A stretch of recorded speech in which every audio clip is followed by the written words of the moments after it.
পারবে এটা? হারি তো বাবা।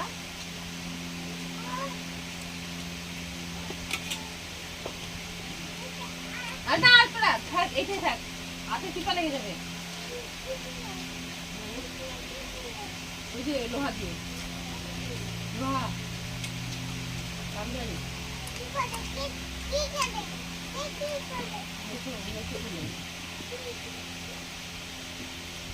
তো পারবে না তো তুমি এটা দেখা পেয়েছো?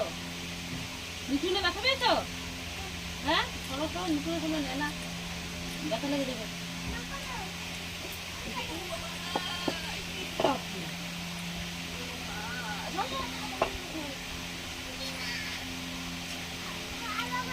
কি ফুলিবার হ্যাঁ না আরো লেগে দিচ্ছে আর ভুলে তো খাবো না। হ্যাঁ নাও কাটা লাগে, ভালো জিনিসে কাটা হবে। তাই নাকি? জল খাইবো? এ রাম রে